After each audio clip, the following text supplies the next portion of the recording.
నమస్తే, welcome to NHTV and Nationalist hub. నేను Raghunandan. So ఈరోజు ఈ వీడియోలో మనం ఒక అప్డేట్ మాట్లాడుకుందాం. ఆ అప్డేట్ ఖచ్చితంగా ప్రతి ఒక్కరూ తెలుసుకోవాల్సిన విషయం అండ్ దాని చుట్టూ ఉన్న ఆలోచన, ఆ ఇంటెన్షన్స్ ఏమిటి అనేది కూడా మనం చాలా తక్కువ సమయంలో ఎక్కువగా మాట్లాడుకుందాం. ఏమిటి ఆ అప్డేట్ అంటే జ్ఞానవాపికి సంబంధించిన అప్డేట్.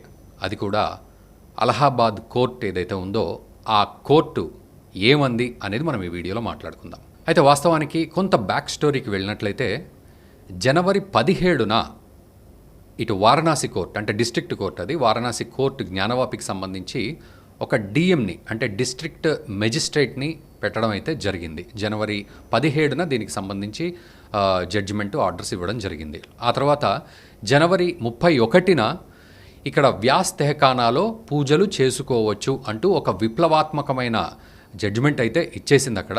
సో అది పూర్తి జడ్జిమెంట్ కానప్పటికీ దానికి సంబంధించి ఆదేశాలు అయితే జారీ చేసింది. ఏమిటి అంటే అక్కడ పూజలు చేసుకోవచ్చు. సో సెల్లార్లో ఈ వ్యాస్ తెహఖానా అనేది ఆ సెల్లార్లో అక్కడ శివుడికి పూజలు చేసుకోవచ్చు, దేవుడు దేవతా ప్రతిమలకు పూజలు చేసుకోవచ్చు అని మాత్రం జనవరి 31న దానికి సంబంధించి ఆదేశాలు అయితే జారీ చేసింది. అయితే దీన్ని క్వశ్చన్ చేస్తూ మనందరికీ తెలిసిందే, సో కింది కోర్టులో ఏదైనా జడ్జిమెంట్ కానీ ఏదైనా ఆర్డర్స్ వస్తే దాన్ని మళ్ళీ పై కోర్టులో క్వశ్చన్ చేయడం అనేది. సో ఈ జ్ఞానవాపి మసీద్ కమిటీ ఏదైతే ఉందో ఆ మసీద్ కమిటీ వెంటనే అలహాబాద్ హైకోర్టుకు వెళ్ళిపోయింది. సో అలహాబాద్ హైకోర్టు ఈరోజు ఏం చెప్పింది అంటే ఈ వారణాసి కోర్టు చక్కగా అన్ని ఆధారాలను పూర్తిగా పరిశీలించి వాటన్నింటినీ చదివి ఒక ఆర్డర్ ఇచ్చింది. మేము దానిలో ఇంటర్ఫియర్ అవ్వాల్సిన పనేమీ లేదు అని చెప్పడం అయితే జరిగింది. సో ఇంటర్ఫియర్ అవ్వాల్సిన పని లేదు అంటే మీనింగ్ ఏంటంటే ఈ వారణాసి కోర్టులో పూర్తిగా వాదోపవాదనలు జరిగాయి. అక్కడ ఆధారాలు 380 పేజీలకు పైన ఆ రిపోర్టును కూడా సమర్పించడం జరిగింది. సో అదంతా చదివి క్షుణ్ణంగా పరిశీలించి జడ్జిమెంట్ ఇవ్వడం జరిగింది వారణాసి కోర్టు. అయితే అలహాబాద్ కోర్టు కూడా దాన్నే ఉటంకించింది.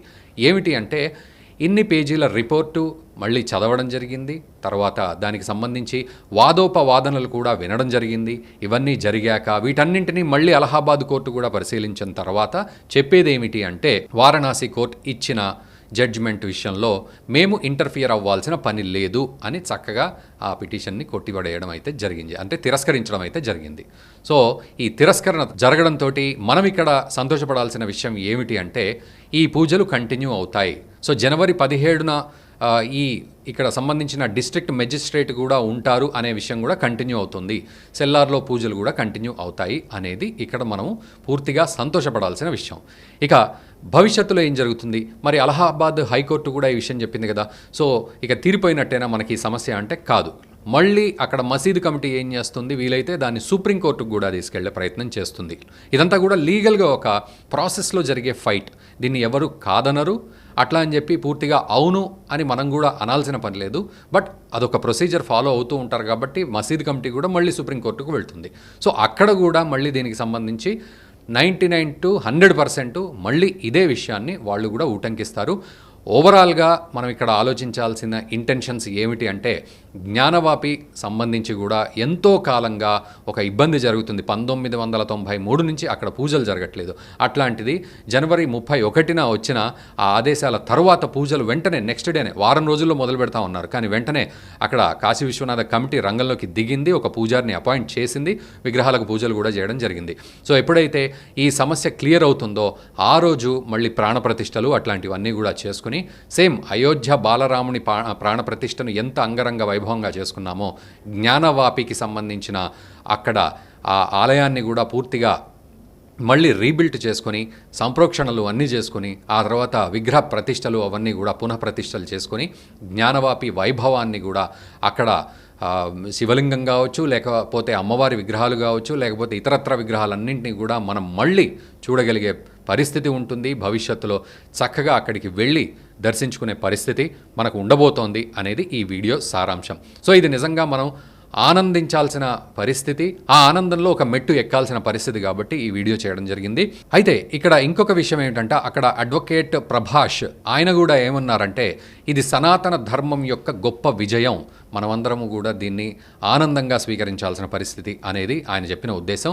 సో యాజ్ వ్యూవర్స్ మీ అందరికీ తెలుసు, మీరందరూ కూడా ఫాలో అవుతున్నారు. అట్ ద సేమ్ టైం నేను కూడా మీకు జ్ఞానవాపి అప్డేట్ సంతోషంగా అందిస్తూ ఉన్నాను. మీరు కూడా ఈ అప్డేట్ని, వీడియో రూపంలో ఉన్న ఈ అప్డేట్ని ఖచ్చితంగా అందరికీ కూడా ఫార్వర్డ్ చేయండి. ఖచ్చితంగా సనాతన ధర్మం అనేది ఉంది, అది గెలుస్తుంది, అది నిలుస్తుంది. ఏ సమస్య అయినా సరే కాలగర్భంలో కలిసిపోవాల్సిందే, కొత్త చరిత్రను, కొత్త భవిష్యత్తును సృష్టించాల్సిందే. అందులో జ్ఞానవాపి ఎటువంటి వేరే ముచ్చటైతే కాదు, 100% జ్ఞానవాపి కూడా మనం గెలుచుకునే ముచ్చటే. అండ్ నిన్నటికి నిన్న మనం చూసాం, అటు ద్వారకా నగరం ఏదైతే అక్కడ శ్రీకృష్ణుడి అవతారం చాలించిన తర్వాత ద్వారక ఎలాగైతే సముద్ర గర్భంలో మునిగిపోయిందో, ఆ తర్వాత దాన్ని ఇప్పటి వరకు పట్టించుకున్న నాథుడు లేడు. అట్లాంటిది ప్రధాని మోడీ ద్వారకకు వెళ్ళడం, అక్కడ స్కూబా డైవింగ్ చేస్తూ అక్కడికి వెళ్ళి ఆ శ్రీకృష్ణుడికి పూజ చేయడం, నెమలి ఈకలు అక్కడ సమర్పించడం, ధ్యానం చేయడం, నీళ్లలో అక్కడ ధ్యానం చేయడం, మునిగిపోయిన ఒక సామ్రాజ్యాన్ని దర్శించుకొని అక్కడ చేసిన ధ్యానం ఎంతో గొప్ప ఉత్తేజాన్ని, ఉత్సాహాన్ని ఇచ్చింది, ఎంతో గొప్ప అనుభూతినిచ్చింది అని ప్రధాని మోదీ చెప్పారు.